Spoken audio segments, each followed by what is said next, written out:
উষ্ণ গরম দুধ নিয়েছি, 2 চামচ চিনি দিয়ে দিলাম, আর 1 চামচ দিয়ে দেবো আমি ইস্ট দিয়ে এটাকে ঢেকে রেখে দেবো। একটা অজানা জিনিস বেশ সুন্দর আপনাদেরকে আজকে দেখাবো রান্না করে। আমি দেখুন এখানে নিয়েছি ময়দা, 500 ময়দা নিয়েছি, দিয়ে দিলাম নুন,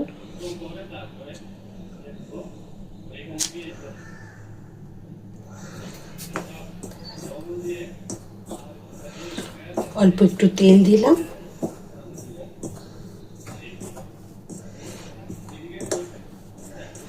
দুধের সাথে চিনি আর ইস্ট দিয়ে ভিজিয়ে রেখেছিলাম, দেখুন হয়ে ফুলে গেছে বেশ সুন্দর হয়ে। এটাকে আমি দিয়ে দেব।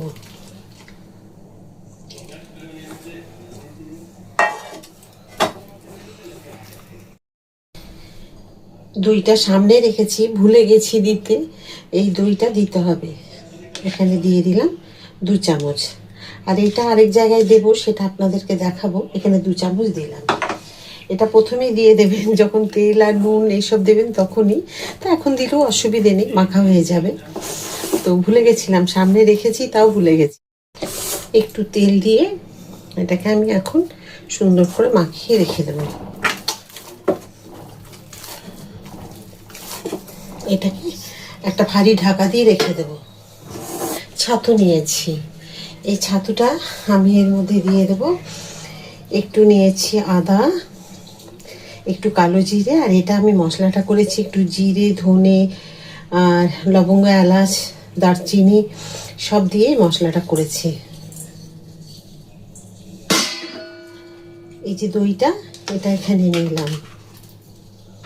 এখানে চিনি নেব 2 চামচ। এখানে আমি দিয়ে দেবো হিং 1/2 চামচ, নুন দিয়ে দিলাম,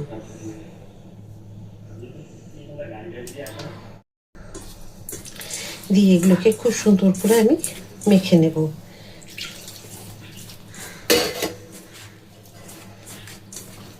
এটা কি করব তার জন্য কিন্তু আপনাদের পুরো ভিডিওটা দেখতে হবে। এটা কিন্তু পিওর ছোলার ছাতু, পুরো ভিডিওটা দেখবেন, তাহলে কিন্তু বুঝতে পারবেন যে আজকে আমি মানে দারুণ একটা জিনিস আপনাদের তৈরি করে দেখাবো, যেটা আপনারা খুব সহজে বাড়িতে তৈরি করতে পারেন, পরিবারের সকলকে খাওয়াতে পারেন। এই কারণে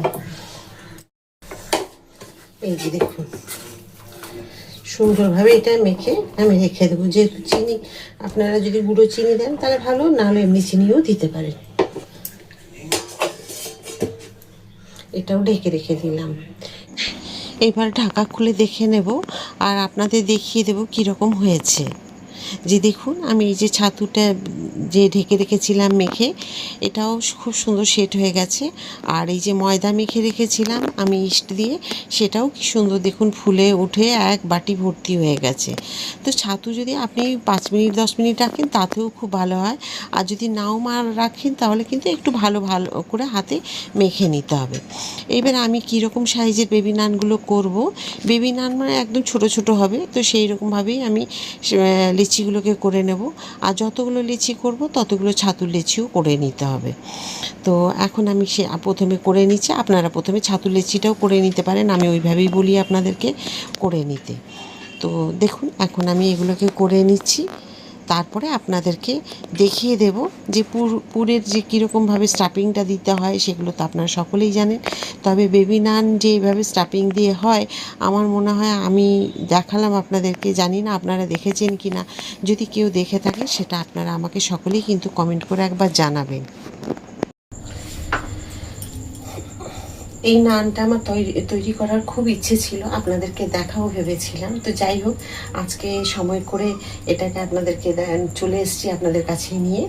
কারণ আপনাদের কাছে তো এই যে আগে বললাম যে বেবি নান দেখিয়েছি আপনাদেরকে, বাটার নান দেখিয়েছি, গার্লিক বাটার নান দেখিয়েছি। আপনারা আমার পেজে গিয়ে দেখলে বুঝতে পারবেন, তো একটু সার্চ করে দেখবেন, পেয়ে যাবেন। তো আমি দেখিয়েছি আপনাদেরকে, কিন্তু এই স্টাফিং দেওয়া বেবি নান যেটা, সেটা এর আগে আপনারা কোথাও দেখেননি, কোনো অনুষ্ঠান বাড়িতেও আপনারা খাননি এই নান। তো এই নানটা আমি যে দেখুন দিচ্ছি, একদম স্টাফিংটা কিন্তু লেচিটাতে সামান্য একটু ছোট। এই এতটাই দেবো, কিচ্ছু বেরিয়ে যাবে না, কিছু না। আর কিভাবে মেখেছি ছাতুটা আপনারা তো দেখেছেন, পিওর ছোলার ছাতু। তো এইভাবেই কিন্তু আপনারা বেবি নানটা তৈরি করে নিন আর সবাইকে খাইয়ে অবাক করে দিন। তো সাথে থাকুন আর এই বেবি নানটা কিন্তু দেখুন যে কেমন হয়। তো আপনাদের কাছে আমি তো বলেইছি এক একটা নতুন নতুন ভিডিও আপনাদের কাছে নিয়ে আসব, যেটা আপনাদের সহজ সাধারণ খুব ঘরোয়া আর ভালো লাগবে সহজে, আর অসুবিধা হবে না তৈরি করতে। তো দেখুন এই যে আবার একটা নিলাম, আর এইভাবে একটু ছড়িয়ে নেবেন, নিয়ে এই স্টাফিংটাকে দিয়ে দেবেন। দিয়ে আপনাদেরকে তো দেখিয়েছি। আচ্ছা, স্টাফিংটা এটা বেবি নানের জন্য যে ময়দাটা মেখেছি দেখেছেন তো কতটা নরম। আবার না হয় দেখিয়ে দিচ্ছে আপনাদের, দেখুন একদম যেমন তুলো যেরকম হয় ঠিক সেই রকমই নরম।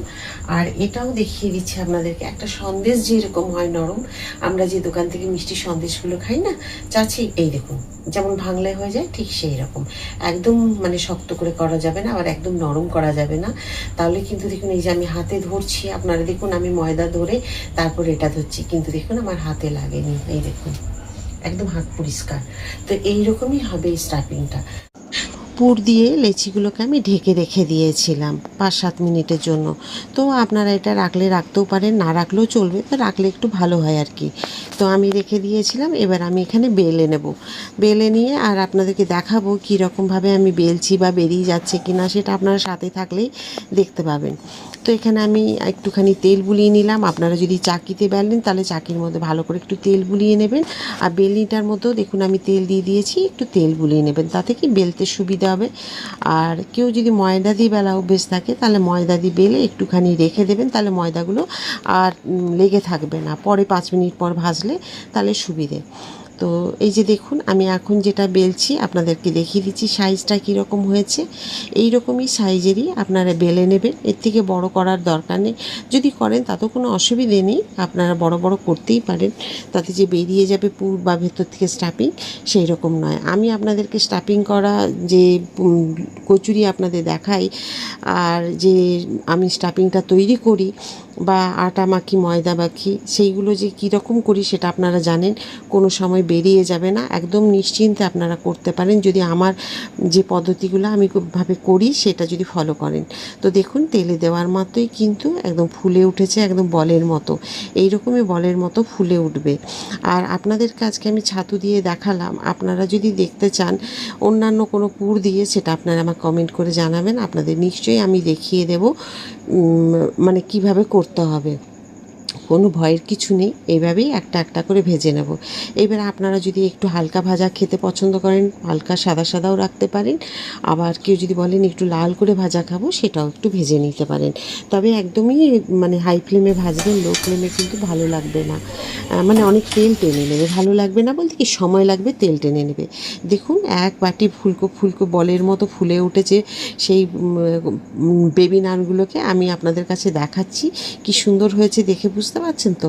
তাহলে কীরকম হবে আপনারা তৈরি করলে এইরকমই কিন্তু হবে, আর খাওয়া মানে আপনি কি বলবো অসাধারণ হবে। আপনাদেরকে দেখুন গরম তো একটা ছিঁড়ে দেখাচ্ছি, দেখুন কি সুন্দর পুরগুলো ভেতরে আছে দেখতে পাচ্ছেন, আর একটাও যে ছিঁড়ে বেরিয়ে যায়নি পুর, সেটা আপনারা আমার তেল দেখলেই বুঝতে পারবেন। তো এইরকমভাবেই কিন্তু হবে প্রত্যেকেরই, যদি আপনারা তৈরি করেন কোনো মানে নির্ভয়ে আপনারা করতে পারেন। অনেকেরই ভয় লাগে, আরেকটা ছিঁড়ে দেখিয়ে দিলাম দেখুন কি সুন্দর। অনেকেই ভয় পান যে না বেরিয়ে যাবে, কেউ করতে পারবো না, এমনিও আমাকে অনেকেই জিজ্ঞাসা করে কিভাবে করব, তো আমি বলে দিই। তো দেখুন থালার মধ্যে আমি সাজিয়ে নিয়েছি।